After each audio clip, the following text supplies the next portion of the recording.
Assalomu alaykum hurmatli do'stlar. Bugun sizlar bilan WordPressda qilingan saytni bir nechta tillar yordamida ishlash imkonini beruvchi plagin bilan tanishib chiqamiz.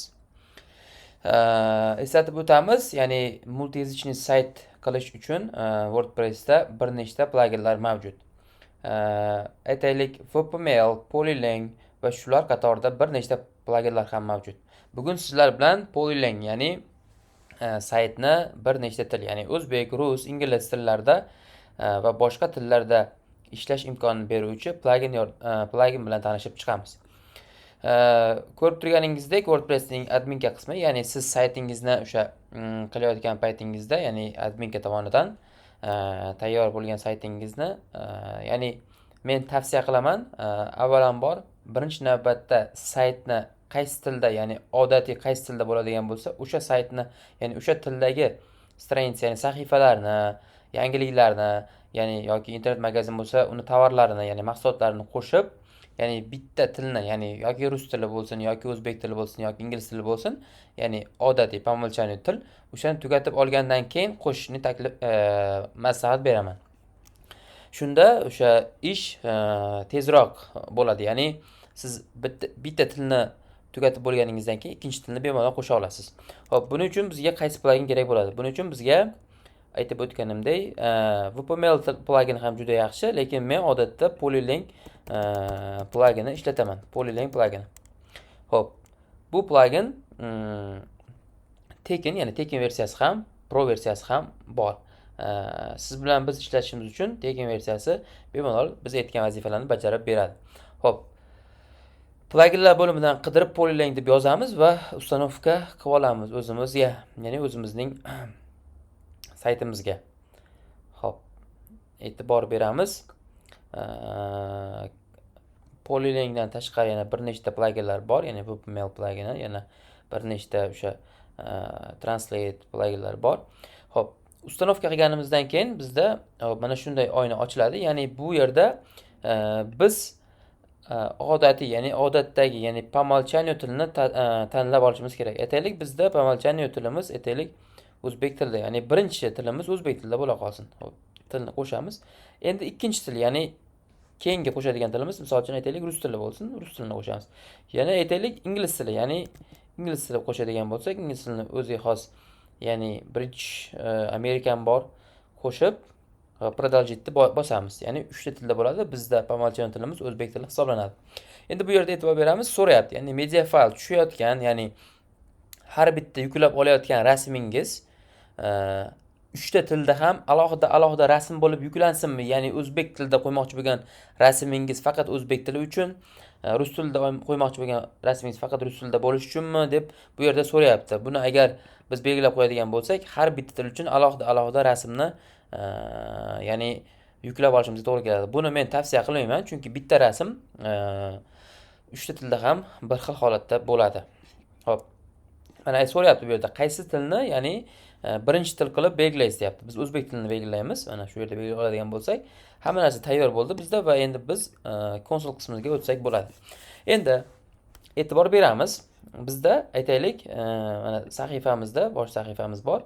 Hop, bosh sahifamiz stranitsadan kirib, bosh sahifamizga o'tib olamiz. Mana bu yerda bosh sahifamiz bor.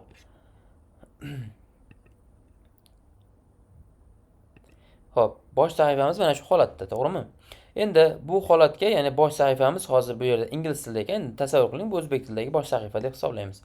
O'zbek tilidagi bosh sahifa bo'ladigan bo'lsa, endi biz buni, xo'p, stranitsa bo'limiga o'tadigan bo'lsak, mana bu yerda, ya'ni bosh sahifa, mana bizda hozircha 3 ta stranitsa sahifamiz bor va bosh sahifa bo'limida mana bizda hozir o'zbek tilida turibdi. Endi biz o'zimiz uchun aytaylik rus tili va ingliz tilini qo'shishimiz mumkin. Ya'ni rus tili uchun alohida, o'zbek tili uchun alohida va ingliz tili uchun alohida. Buning uchun nima qilinadi? Plyuschasini bosiladi. Ya'ni plyus bosilgandan keyin endi bosh sahifa rus tilida главная страница bo'ladi. Mana главная страница. Главная страницani qo'shib olamiz. Xo'p. Endi e'tibor beradigan bo'lsak, biz bosh sahifamiz qanaqa bo'ladigan bo'lsa, rus tilidagi bosh sahifamiz ham, ya'ni главный страницamiz ham xuddi shu holatda, ya'ni o'tadi. Xo'p, bizda hozir nimagadir ochmadi buni. Главная страница. Ha, bizda aytgancha bosh sahifani biz asosiy qilib belgilab qo'ymadik. Uning uchun biz asosiy qilib belgilab qo'yishimiz kerak. Ya'ni bosh sahifani mana bu yerdan bosh sahifada belgilab qo'yamiz. Hop, endi ko'ramiz. Ya'ni bizning sahifamiz. Hop. Mana bosh sahifamiz. Mana paydo bo'ldi. Bu bosh sahifamiz. Endi bu ya'ni rus tilidagi bosh sahifamiz. Buni ko'rib olamiz. Qani bizning elementlarimiz ichidagi, ya'ni bosh sahifadagi ma'lumotlar bormi yoki yo'qmi? Shuni tekshirib ko'rib chiqamiz hozir.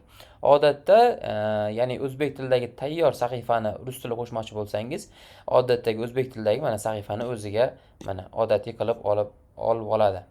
Shuning uchun aytib o'tdim. Ya'ni o'zbek tilidagi sahifani tayyor qilib olsangiz, keyingisini qo'sh muammo emas deb. Mana ko'rib turganingizdek, demak bizda tayyor, ya'ni mana bu yerdagina aytaylik, мы строим deb yozaylik. Endi rus tilida мы строим WordPress mobil apps, web apps aytaylik. Shu sahifada bo'lsin.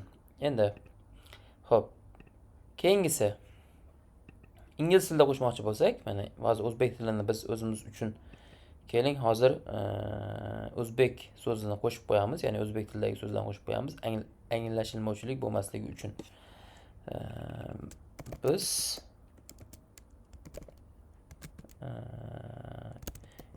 Biz saytlar yaratamiz aytaylik. Hop.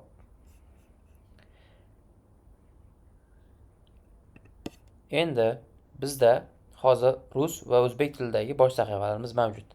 Endi biz ingliz tilidagi bosh sahifani qo'shmoqchilik uchun biz bosamiz va bu yerdagi bosh sahifaga yana plyuschani bosamiz. Bosganimizda bizdan so'raydi, ya'ni bosh sahifani zagolovkasini, ya'ni home page bo'ladi ingliz tilida. Home page qilib qo'shamiz va opublikovatda bosamiz.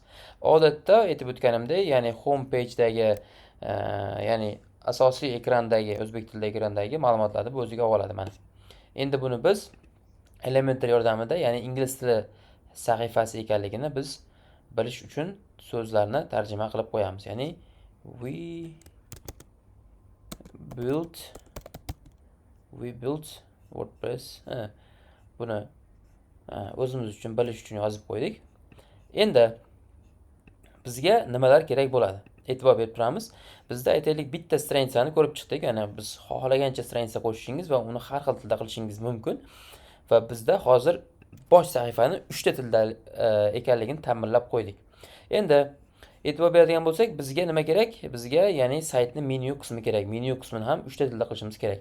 Mana bu yerda hozircha bitta ko'rinib turibdi. Uning uchun biz o'sha настройка bo'limiga kirganimizda mana bu yerda menyu bo'limida e'tibor beramiz. Bu yerda bizda mana bu yerda menyu qismi bor. Menyu qismini va pastga tushadigan bo'lsak, mana bu yerda yozilgan asosiy menyu ingliz tilida, asosiy menyu rus tilida, asosiy o'zbek tilida. Mana o'zbek tilini bosib qo'yamiz. Shunda bizdagi mana shu menyularimiz ro'yxati o'zbek tilida namoyon bo'ladi. Endi aytaylik, xo'p, biz uchun bu yerdan xo'p, opublikovatda bosamiz. Endi bu yerdan ko'ramiz. Ya'ni bizning menyumiz qaysi tilda bo'ldi mana. Ko'rib turganingizdek, o'zbek tilidagi menyumizda mana bunday o'zbek tili sahifamizda o'zbek tili menyusi mavjud. Endi keling shuni biz menyu yaratamiz, bitta main, va buni ru deymiz. Ru deb belgilaymiz. Ya'ni bu rus tilidagi bo'ladi va rus tilini belgilab qo'yamiz. Xo'p, buning uchun biz o'zimizga ya'ni qo'shamiz. Xo'p, qanday elementlari bor edi? Aytaylik, главная страница. Keling buni stranitsamizni olamiz, ya'ni главная страница, to'g'rimi? Главная страницаdan keyin bizda nimalar bor o'zbek tilida? Xo'p, aytaylik bizda biz haqimizda degani bor. Bu anas bo'ladi. Anas. Xo'p, keyingisi aytaylik kontakti, adashmasam. Ya'ni aloqalar qismi, misol uchun aytaylik.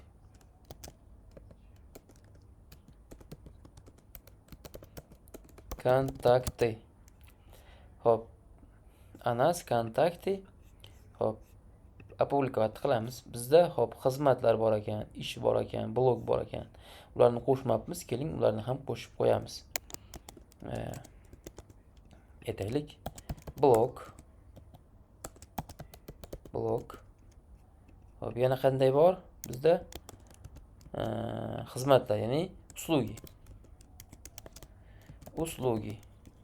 Bularni ham qo'yib qo'yamiz. Uslugi aytaylik, kontakti ora tursin, uslugi anasidan keyin tursin. Mana shu holatda hop qo'ydik va keyingisi aytaylik ingliz tili menyusi uchun, ya'ni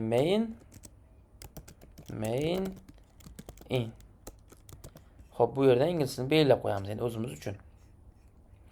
Endi saqlanib qilmadik. Saqlanib qilishimiz kerak. Va bu yerdan o'zimiz uchun yana aytganimizdek stranitsa homepage. Hop, yana bizda bor. Hop, services.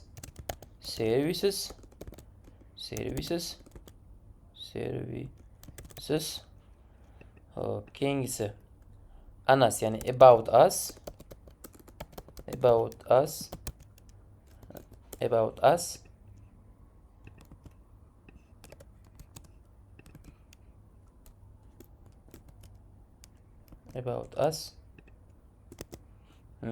Undan keyingisimiz kontakti. Contacts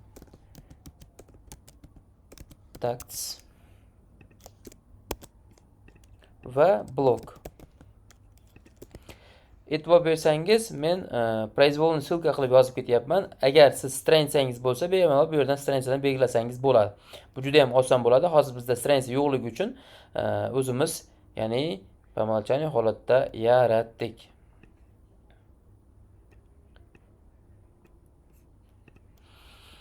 Xo'p, endi e'tibor beramiz. E'tibor beradigan bo'lsak, saytda birinchi navbatda kirgan paytimizda bizda o'zbek tili ko'rinyapti. Endi biz qanday qilib rus tiliga o'tamiz va rus tilini qanday qilib tanlaymiz degan savollar tug'ilishi mumkin. Uni qanday qilamiz? Buning uchun biz admin qismidan внешний вид ichidan menyu bo'limiga o'tamiz. Menyu bo'limiga o'tganimizdan keyin odatda mana bu yerda sizda til funksiyasi qo'shilmagan bo'ladi. Uning uchun nima qilasiz? Tepadan настройки ekran bo'limidan yozib turib, mana bu yerda переключатель язык degan bo'limni qo'shib qo'yishingiz kerak bo'ladi. Mana shunda bu yerda til qo'shiladi. Endi biz, ya'ni o'zbek tili uchun, mana o'zbek tili uchun bu yerni tanlab olgan holatda endi biz tilni qo'shishimiz kerak. Ya'ni bu Polylang plagin orqali qo'shib berilgan element. Mana bu yerda tilni qo'shib qo'yamiz oxirida. Qo'shadigan bo'lsak, endi buni bosadigan bo'lsak, mana bu yerda qanday ko'rinishi ko'zda tutilyapti. Aytaylik, отображать в виде выпадающего списка. Ya'ni bu drop down holatda bayroqlari bilan ko'rinadi.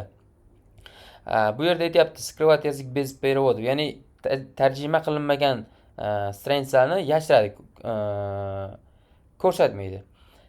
Bu yerda esa o'sha tildagi bosh sahifani o'chirib qo'yadi.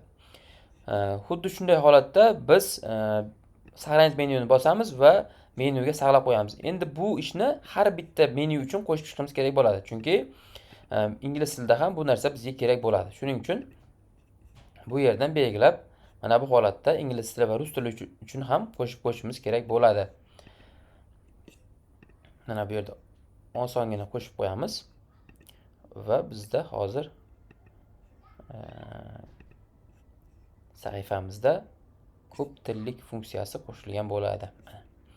E'tibor beramiz, ko'rgan bo'lsangiz, mana o'ng tarafda burchakda mana siz ko'rgan, ya'ni o'zbek tili, rus tili va ingliz tili sahifalar. Mana bu yerda biz saytlar yaratamiz, ya'ni bu o'zbek tili sahifasi bo'ladigan bo'lsa, rus tiliga o'tadigan bo'lsak, ya'ni mana bu yerga bosib turib, bizda rus tilidagi, ya'ni главная страница, она услуги блок контакты. Мы строим bo'lish kerak edi shu rus tilidagi sahifa. Bu esa ingliz tilidagi sahifa yaratiladi. Internet bilan menda ozgina muammo bo'lganligi uchun sayt sekinroq ishlayapti. Xo'p, xuddi shu holatda ko'p tillilik funksiyasini qo'shsak bo'ladi, ya'ni Polylang va VPML pluginlari va undan tashqari boshqa pluginlar orqali ham. Endi savol tug'ilishi mumkin. Har bitta stranitsa uchun alohida tahrir bo'ladimi? Albatta, chunki stranitsadagi mana bu tekstlarni aytaylik o'zbek tilida bo'ladigan bo'lsa, uni rus tiliga xuddi shu yerdan mana Viz Elementary yordamida bosib, bemalol tarjima qilib va rus tili uchun ham bemalol Edit with Elementary bosib, bemalol tarjima qilib chiqishingiz mumkin bo'ladi.